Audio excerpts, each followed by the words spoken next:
بيعتبر البعض انه ما في مكان للصداقات بالساحة الفنية، وكل نجمة بتحاول التغلب على زميلاتها وسط اجواء من الغيرة والحسد، ولكن بالمقابل بيتخطى بعضهم عقدة النجومية وبيمضوا مع زميلاتهم اوقات مرحة وبيقدموا لهم الدعم اللازم وقت الحاجة، وهو ما يسمى بالصداقة، تماما مثل العلاقة يلي برزت اخيرا بين سيرين عبد النور وامل بوشوشة. من اول الاشخاص اللي هنتني على افضل ممثله عربيه بتايكي بالاردن، وكانت موجوده، كانت ملبكه وقتها بفستانها بتتذكري، فمن وقتها نحن كثير اصحاب. وانا من اكثر الاشخاص يلي بعتز فيها وبصداقتها. ليه ما بتجتمعوا سوا بشي عوض؟ يا ريت.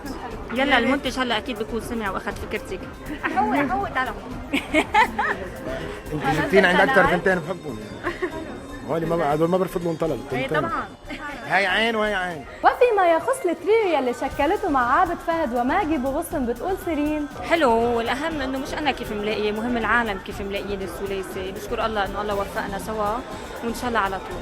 وتحدثت امل بوشوشة عن دورها بمسلسل العراب نادي الشرق وقالت شخصية حدة وقاسية وهي بنت بيئتها، يعني بنت العراب، بنت الكبرى العراب، بنت البيئة اللي خلقت فيها والبيت اللي نشأت فيه. وعما إذا كانت الشخصية بتشبهها بتقول هذا أكثر دور بجسده بحياتي ما له علاقة بي لا من قريب ولا من بعيد. أنا بجسد دور الأم، يعني أم عندها بنتين متجوزة، شكلها الخارجي حبيت أهرب من شكلي، خفت وقع بمطب البنت الجذابة مثل ميرا مثلا. تمثيل والواحد يطلع من جلده، مش انه اطلع ابرز ازيائي، ببرز شخصيه، بلبس شخصيه، ما بلبس ازياء حسب هالشخصيه. اذا كانت ميسوره بنلبسها اشياء حلوه، اذا كانت مش ميسوره فنمشي على حسب هالشخصيه.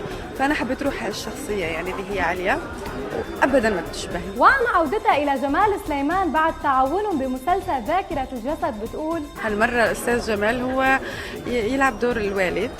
هذاك المسلسل بذاكرة الجسد كنت أنا عشقته، يعني هون يكمن الاختلاف. أنا دايما بحسه موسوعة مفتوحة. يعني نحن بالأول والآخر يا بنتي ننتمي للضيعة.